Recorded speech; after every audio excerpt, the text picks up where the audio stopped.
이제 시작한 지 얼마 지난 것 같지 않은데 오늘이 여호수아의 마지막 날입니다. 시간적으로 6개월이나 지났습니다.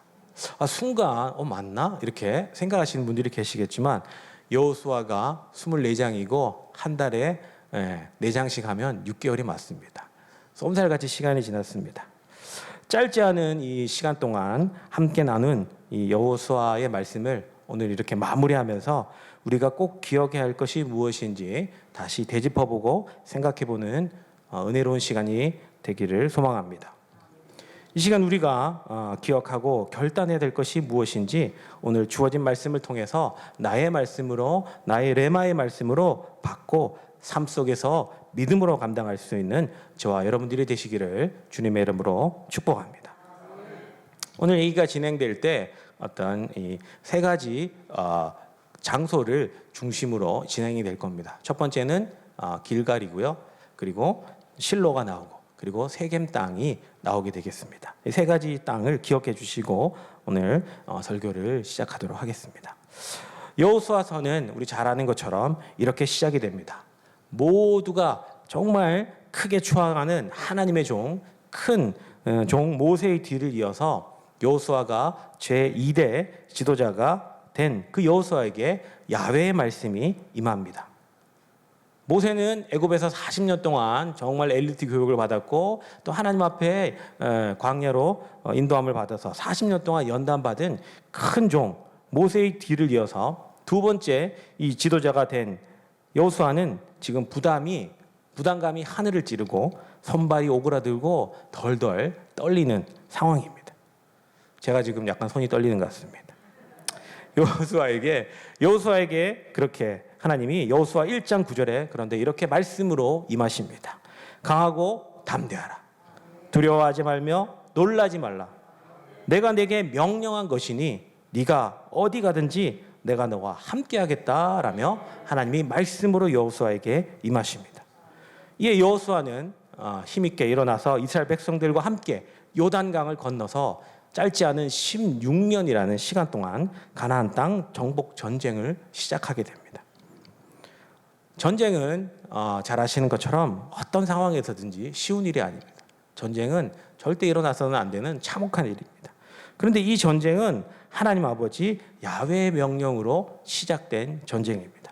그러니 세상 사람들이 욕심에 취해서 열강들이 욕심에 취해서 하는 전쟁과 같을 수가 없습니다. 그래서 그 순간순간마다 중요할 때마다 세상의 전쟁과 다른 면을 가지고 있어야 됩니다. 그 지점이 아까 처음에 얘기했던 길갈, 실로, 세겜에서 그 일들이 일어납니다. 전쟁이 일어나기 전에 세상 사람들은 그 전쟁이 일어나기 전에 있는 그 불안함과 공포 그리고 그것들이 마음에 가득 찰 때 공포와 불안감이 마음을 가득 찰 때 그 불안한 마음들을 없애기 위해서 세상에서는 어떤 그 사륙의 광기나 물질에 대한 욕심으로 그것들을 채웁니다. 그것으로 눈을 돌려버립니다.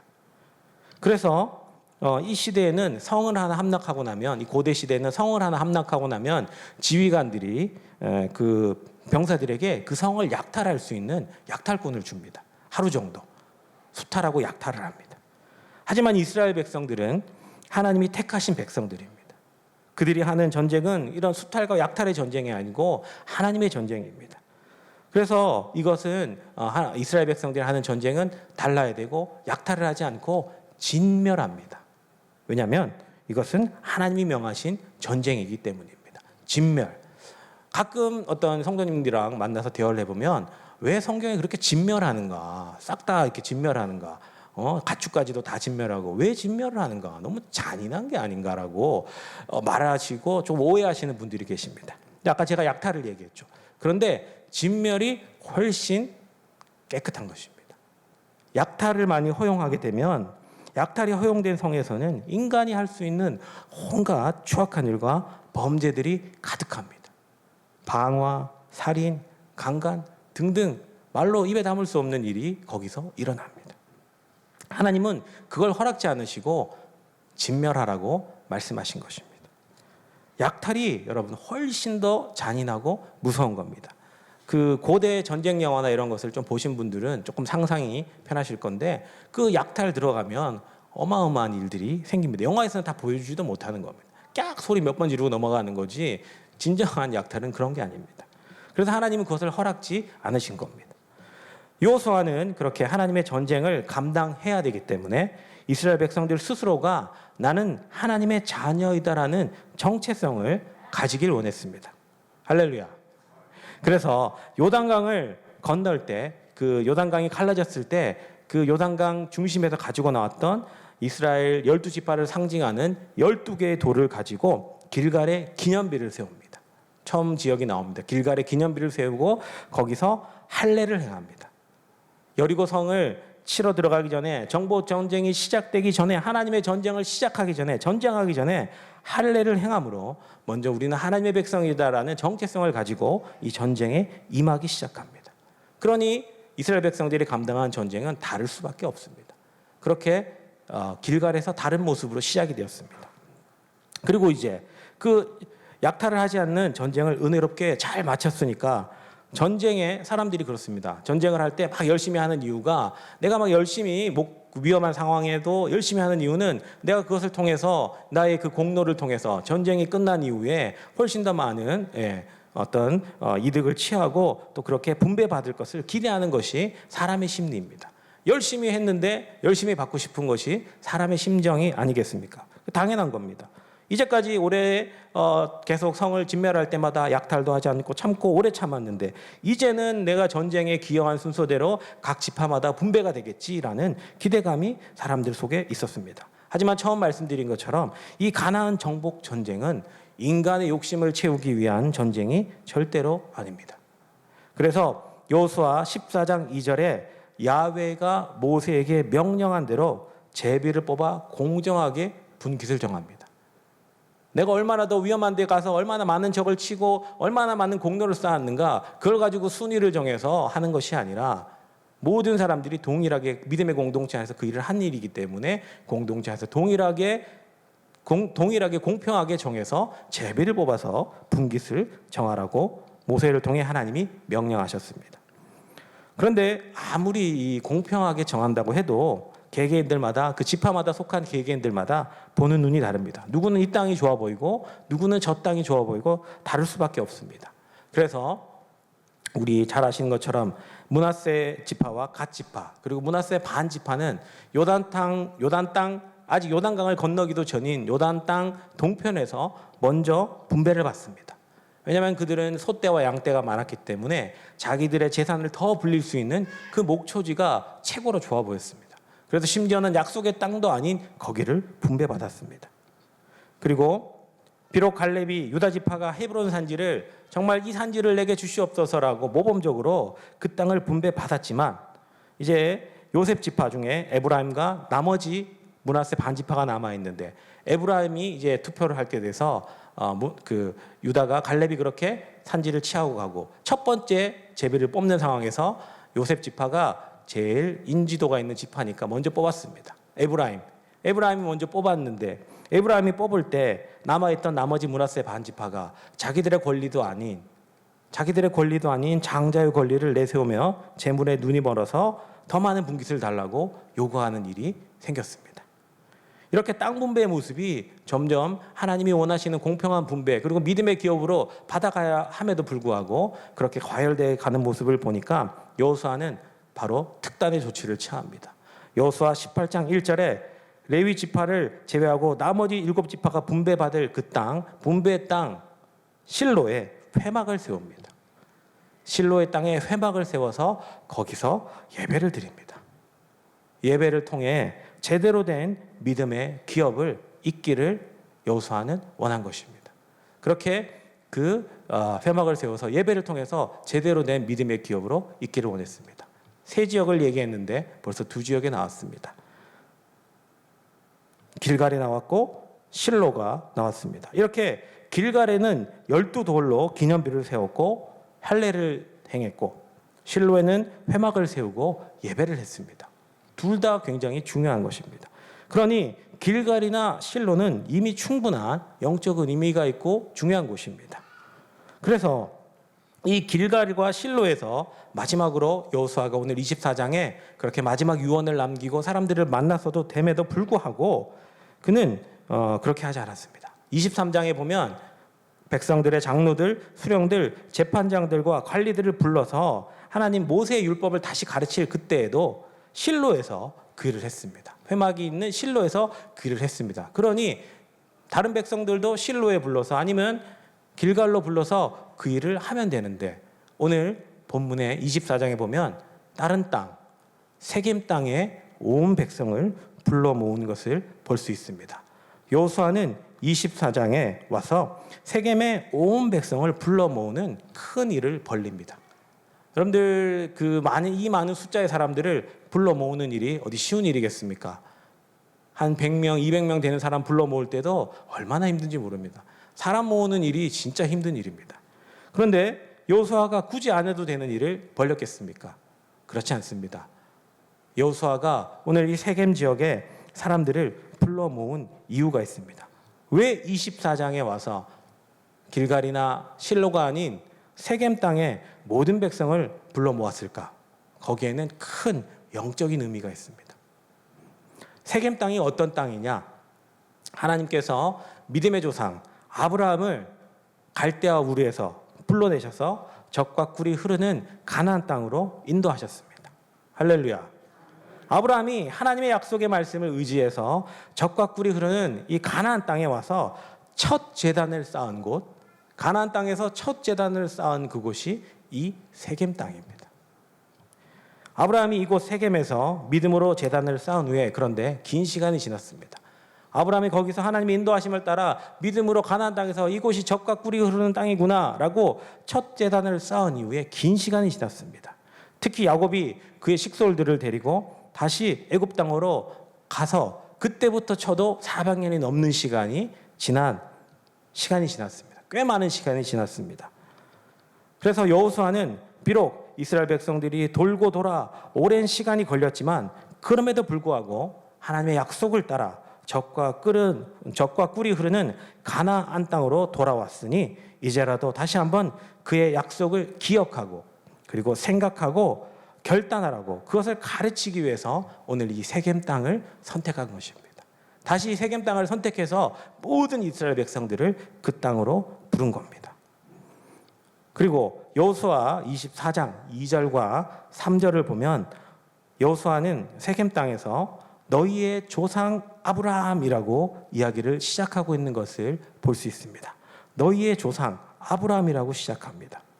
모세오경을 기록한 모세는 너희가 사람으로 태어났다면 너희는 모두가 하나님의 백성이다. 사람으로 태어났으면 다 하나님의 자녀들이야 라는 것을 알리기 위해서는 모세오경의 창세기로부터 1장 1절에 태초에 하나님이 천지를 창조하시니라 라고 만물의 근원과 너희가 사람으로 태어났으면 다 하나님의 자녀야 라는 것을 창세기를 통해서 가르쳤습니다. 하지만 여호수아는 창세기부터 얘기하는 것이 아니라 모든 사람의 조상인 아담 이야기부터 하지 않고 오늘 이 세겜 땅에서 우리의 조상 아브라함으로부터 그 이야기를 시작합니다. 이스라엘 백성들이 자기들의 조상을 얘기할 때 아담과 아브라함과 이삭과 야곱의 하나님이라고 이야기하지 않습니다. 이스라엘 백성들은 아브라함과 이삭과 야곱의 하나님이라고 이야기합니다. 아담 이야기 잘하지 않습니다. 자기들이 그 민족의 시작이라고 정식적으로 정체성을 가지고 인정하는 것은 아브라함부터입니다. 그만큼 이스라엘 백성들에게 이 믿음의 조상 아브라함의 존재는 자신들의 정체성에 크게 상관이 있습니다. 그래서 마태복음 1장 1절에 그리스도의 계보 이야기를 할 때도 아브라함과 다윗의 자손 예수 그리스도의 계보라라며 말씀이 시작이 됩니다.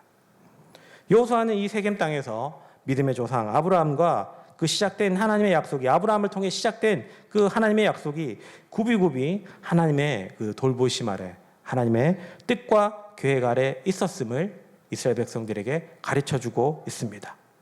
그래서 그 이야기를 다시 시작하고 있습니다. 본문 24장 2절부터 13절에 이르기까지 그 긴 이야기를 하고 있는데 이제 이게 여호수아가 나이가 먹고 옛 추억에 취해서 하는 이야기가 절대로 아닙니다. 다 영적인 의미가 있는 것입니다. 그 핵심 내용은 하나님께서 믿음의 조상 아브라함을 택해서 부르시고 그가 가나안 땅에 오고 이삭과 야곱을 낳았으며 그리고 야곱은 가뭄과 인생의 그 고난을 통해서 잠시 잠깐 우리처럼 세상으로 내려가서 애굽 땅으로 내려갔지만 하나님은 그 택하신 자녀들을 버리시지 않는 그 하나님께서 구원의 손길을 펴셔서 모세와 아론을 준비시키시고 그 모세와 아론을 다시 보내시고 그들을 인도하여 내시고 다시 가나안 땅으로 오게 하시고 그리고 16년간의 전쟁 동안 언제나 한결같이 우리와 함께 하셨으며 모든 정복을 바치고 다시 이곳 세겜 땅에 이르렀으니 아브라함은 이 땅에 와서 처음 이 땅에 와서 세겜에서 제사를 지냈지만 이주민으로서 뜨내기로 외부인으로 가나안 땅에서 온갖 괄시와 수모를 겪었지만 우리는 그 하나님의 약속 따라서 우리는 그의 자녀로 하나님의 백성으로 당당히 이 땅을 정복하였고 하나님의 약속은 그 놀라운 계획 아래 오늘 완성되었다라는 것을 그 이스라엘 백성들에게 가르치고 있는 것입니다. 할렐루야.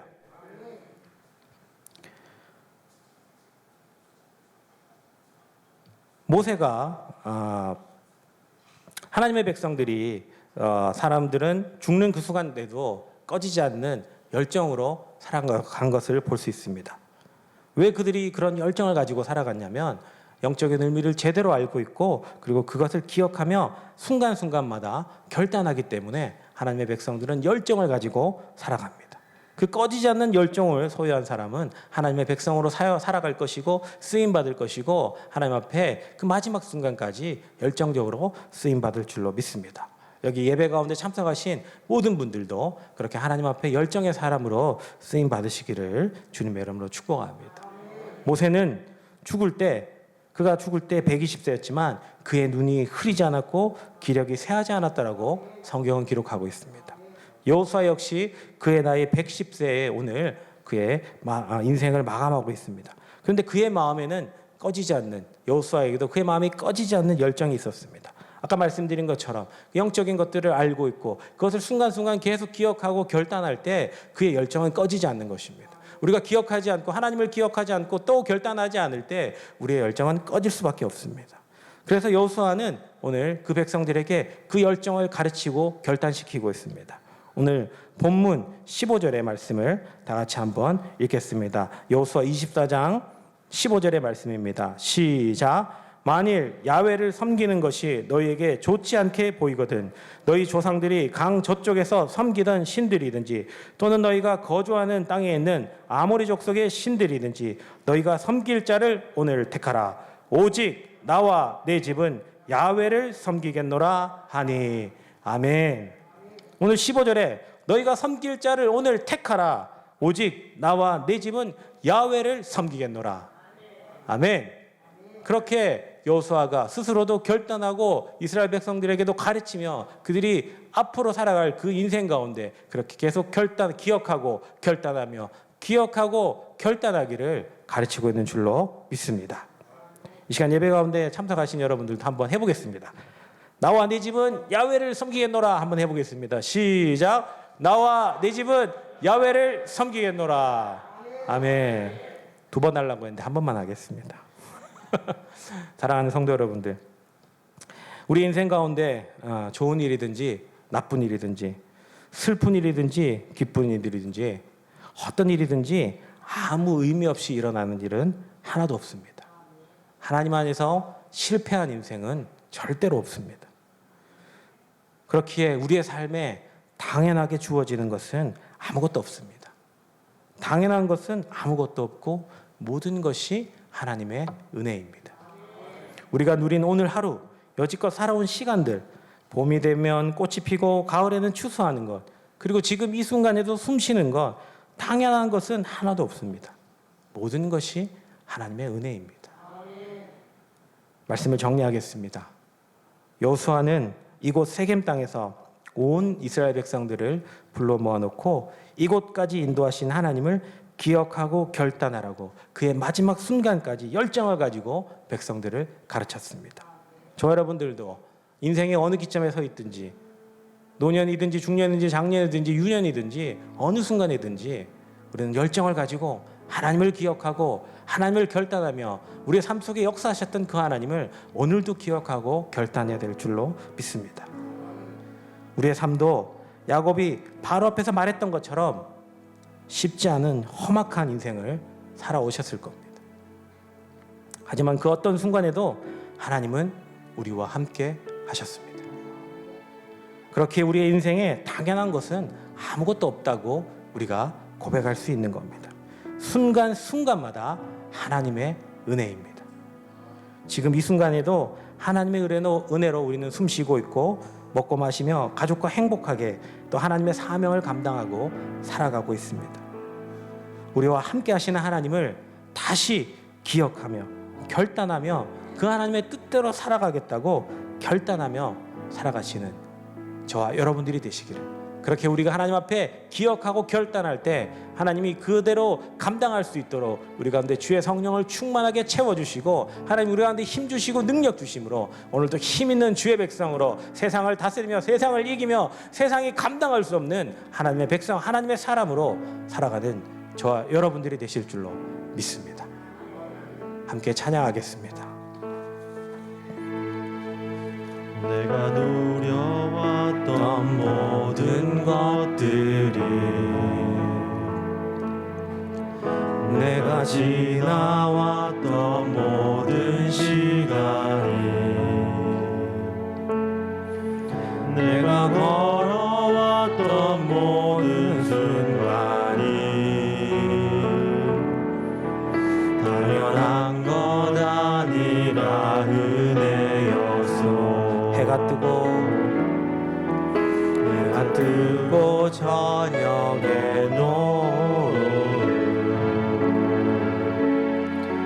봄의 꽃향기와 가을의 열매,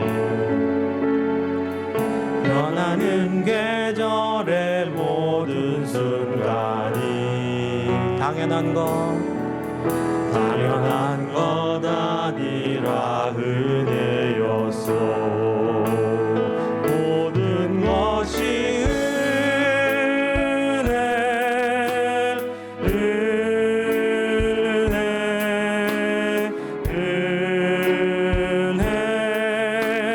한없는 은혜. 내 삶에 당연한 것 하나도 없었던 것을, 모든 것이 은혜여. 내가 이 땅에 태어나 사는 것,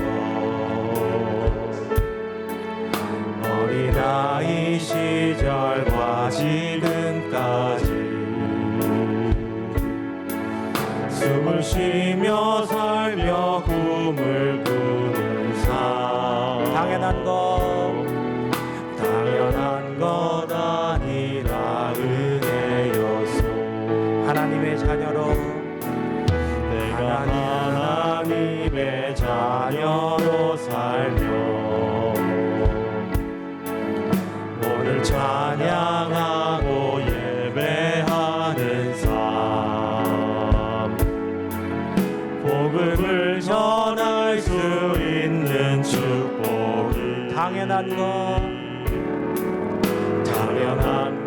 아니라 은혜였소. 함께 찬양합니다. 모든 것이 은혜,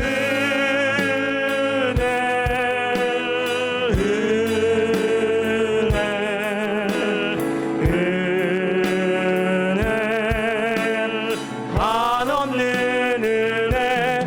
내 삶에 당연한 것 하나도 없었던 것을, 모든 것이 은혜, 모든 것이 은혜.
우리 이 시간 함께 기도하겠습니다. 오늘 주신 말씀대로 하나님 우리 삶에 당연한 것 하나도 없었음을 고백합니다. 하나님이 우리를 이 땅까지, 이곳까지, 이 시간까지 인도하셨기에 오늘의 우리가 있음을 고백합니다. 하나님 아버지, 이 시간 다시 한번 주님을 기억하게 하여 주시옵소서. 나를 이곳까지 인도하셨던 그 하나님을 기억하게 하시고, 그 하나님을 생각하게 하시고, 그 하나님을 다시 한번 결단한 우리가 되게 하여 주시옵소서. 아버지, 세상이 바빠, 아버지 내 몸이 병들어 힘들어 아버지를 잊었습니까? 아버지 용서하여 주시옵시고, 다시 한번 하나님을 기억하게 하시고, 나의 아버지 인생이 역사하셨던 그 하나님을 기억하게 하시고, 그 하나님을 결단할 수 있도록 역사하여 주시옵소서. 이 시간 주님 앞에 주여 일창하시고 간절히 기도하며 나아갑니다.